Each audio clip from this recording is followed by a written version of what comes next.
You know what's really nice? Having a monitor. So now I don't need to do one of those silly little tests to see that I'm in focus and actually on camera. Yay. Selecting a camera kit can be a really daunting task if you haven't done it many times before.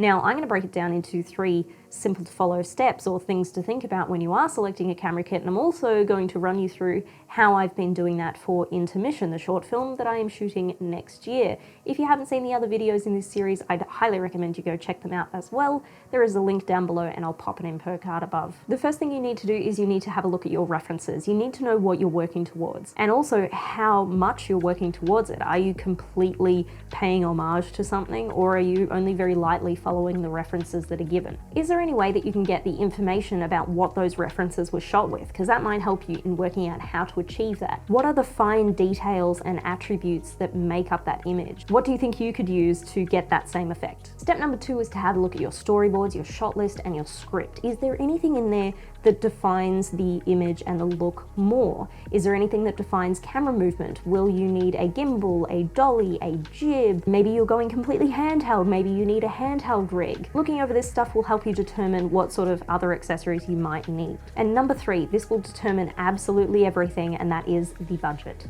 Make a wish list as per the above steps and kind of work out what feasibly you can get for that price or that budget that you've been given. Is there another option that can get you closer to what you're looking for but at a cheaper price? Maybe you have to settle for something similar but not exactly the same. Or do you need to reassess the script or the shot list in order to accommodate for what you have access to? Then once you have a good idea about what you can use and what you have at your disposal, you can start to lock in the equipment or hire it from an external provider. If you are looking at a rental house, they should be able to assist you in working out if you have any gaps in your gear list. Sometimes you can get a little bit flustered and you may have missed out on a fine detail. Most rental houses will be able to pick up on this and offer you assistance by working out things that might be missing, but that's if you have a good rental house.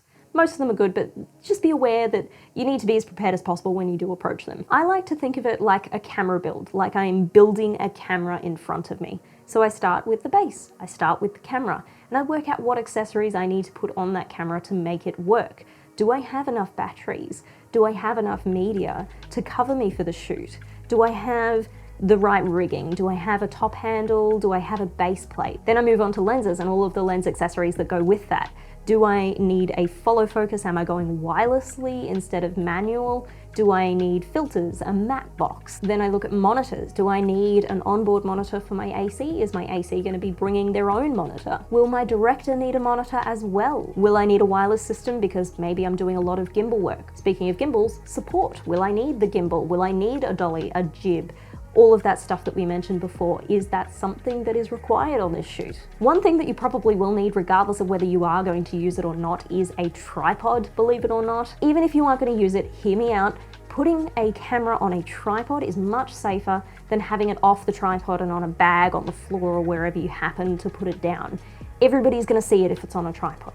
It's much safer up there than it is down on a bag. It's also really helpful for you and your assistants when you're setting up the camera and putting all the accessories on anyway. Right, so how did I do this for Intermission? Right at the start of the project when I jumped on board, we kind of discussed what the look and the feel would be, and we did settle on some sort of vintage soft look. So we knew that we wanted some vintage lenses and we wanted an Arri camera or some flavor of Arri, whatever we could get our hands on really. The budget wasn't huge, but it also wasn't terribly small, so we probably would be able to get away with it. Vintage lenses on a digital sensor, in my opinion, are absolutely beautiful. They're a match made in heaven. They're just so full of character, and I knew they would be absolutely perfect for this project. For lens choice, I did have some idea about what I wanted to shoot on, but Susanna kind of did give me free rein on this as well, so I did have a lot of options before me.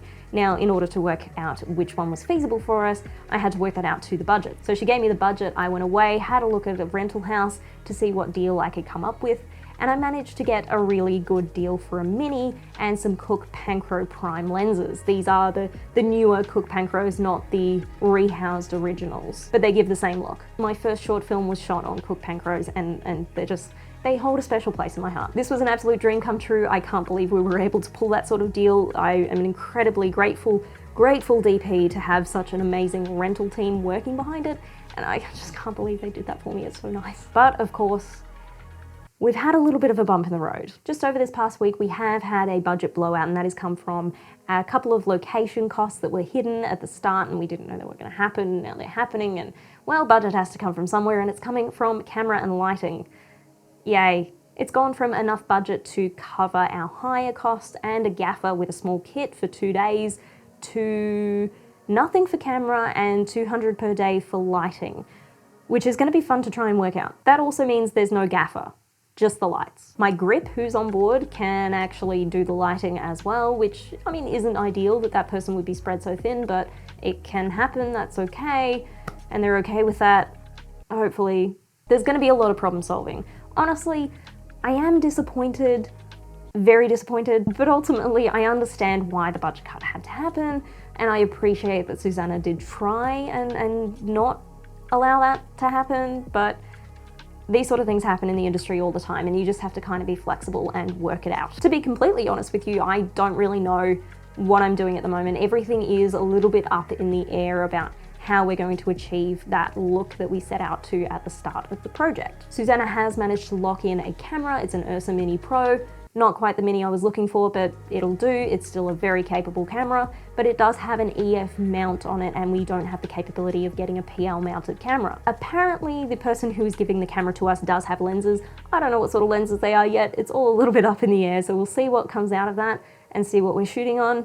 But we may have to try and work out another way to soften the image or get a little bit more of a vintage feel to those lenses depending on what they are. I will say though that I'm 100% for using the right equipment for the job. And although we're not shooting on something that is ideal for this, we're gonna try and get as close as possible to what we set out to achieve. Sometimes if these things happen and you can't feasibly get the camera that is going to get you that look, you just have to manage your expectations a little bit and maybe steer a little bit further away from the original style that you're going for. So the next steps for me will be working out exactly what kit we do have access to, whether that kit is going to get us close to the references or not, whether we do have the means to get something else that may help us get closer. And I'll also be working on the lighting plans, trying to work out if we have enough lighting equipment to light the very large spaces that we are working in. That'll be fun as well. This is going to be a very tricky few weeks, but that's where we're sitting at the moment with intermission. Can't wait to show you the kind of problem solving we end up doing in the end.